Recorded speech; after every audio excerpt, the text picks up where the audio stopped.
We'd like to welcome everybody out to Surprise We Both Love Movies. Today we're going to be reviewing a movie that is streaming exclusively on Netflix called The Trial of the Chicago 7, starring Sacha Baron Cohen and Joseph Gordon-Levitt. The Trial of the Chicago 7. This movie is about 7 individuals who went to the Democratic National Convention in 1969 to protest the Vietnam War.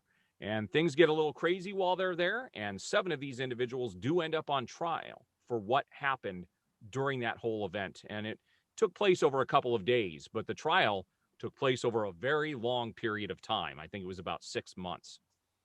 So what did you think of this movie, Lamont? Well, it was interesting. You're right. It was during the 1968 election year. And at that time, it was Mr. Nixon who was elected president. So they had a transition from a Democratic president into a Republican president. And then you had this, before all that happened, you had this incident or this riot in Chicago. And it's interesting to see all the personalities and different people who were anti-war and what they were there to try to do. Great dialogue. It's an Aaron Sorkin movie. So you know that it's going to have a lot of rich characters and witty banter, to say the least. And he upholds that throughout this movie. You see Sacha Baron Cohen, who's excellent as Abby Hoffman. I kind of went back after the movie to kind of see who is this guy, because this was before our time. We were born in the mid 70s. This happened obviously in 1968, 1969. And it was just really interesting. The characters were all very, I think, true to form. When you go back and look at archival footage, which I often do, if I see a biopic, I'm the guy that goes back and says, hey, I want to see how much of that was true and how much of it was entertainment. And in the spirit of the trial and what happened in there, I think is really captured very well. And I thought it was just well presented. It's probably one of the top 5 funny movies I saw actually during the year, because it had so many comic elements because of the personalities that were involved. But it's a very serious story, and it's a lot about justice and a lot about truth and a lot about, unfortunately, kind of how politics can sometimes corrupt the legal system. Yeah, it was, I didn't laugh too much during the film. I mean, there were definitely comedic moments that were very well crafted, without question. But the movie was just of a very serious nature. And it's a movie, I think it's about 2 hours and 15 minutes, somewhere around that runtime. It didn't feel like it. No. But at the beginning, I was wondering where it was going to go, because they kind of run into the trial, but they don't really show what happened. And then they craft the story so it shows you as you go along. And it's a very powerful film. I think it's a movie you're going to get a lot by watching again and really learning about the nuances. Like you said, going and doing some research and finding out what happened. And it was very unfortunate. I'm not going to give anything away that these individuals did. I don't want to give away the overall story, because I really think people should watch this movie. But it's a very interesting dynamic, and it does show how corrupt the system can be, even when the system is supposed to work.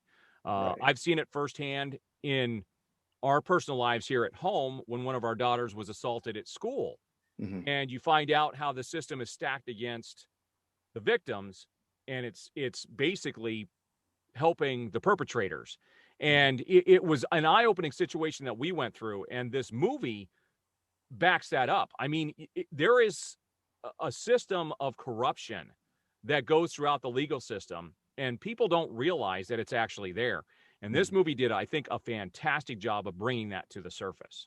Right. I think actually Sacha Baron Cohen's character actually at one point says to Eddie Redmayne's character, you're like, this is a political trial. Yes. And Eddie Redmayne says, there's no such thing. There's criminal and there's civil trials. There's no such thing as political trial. And that's kind of the tone of the movie, honestly, is that how politics can disrupt that process of, finding the truth and getting down to the bare bones of what happened and getting a fair trial. And unfortunately, in this situation, you get to see how that's corrupted and how it's manipulated to the political will of the people in charge at that time, and how we really have to make sure that we're paying attention to what's going on in the world, but also that you can find truth and support people that are doing the right things and make sure that they're not prosecuted unfairly. It happens all over the world, but it's interesting to see that dynamic happen just not too long ago right here in our own country.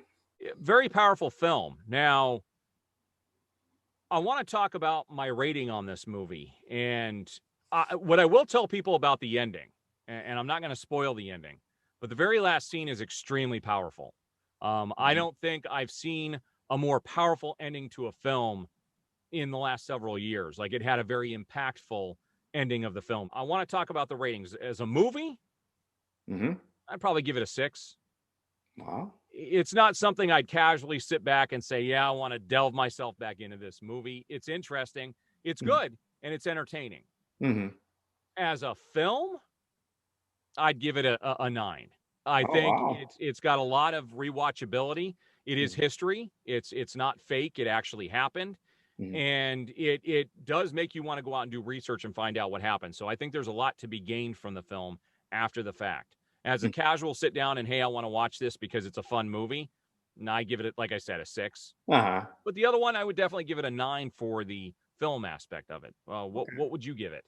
For me, as a movie, I thought it was very entertaining. I like the way that they told the story. It kind of develops in a unique way, in that you kind of flash back to a lot of them telling what happened during that time, and then you actually get to see what happened during that time. So I thought that was very unique and kept the attention of the audience. So even if you're the casual viewer, the way that the story is told will keep you engaged throughout. So I was able to confidently give it a 7 as a movie. It was funny. It had feeling. It had emotion. It kind of makes you stand up and be proud of, being an American, because at the end of the day, it always comes down to, are you going to be able to be proud of what your country has done? And did we do the right thing? And I thought that it upheld that throughout the time.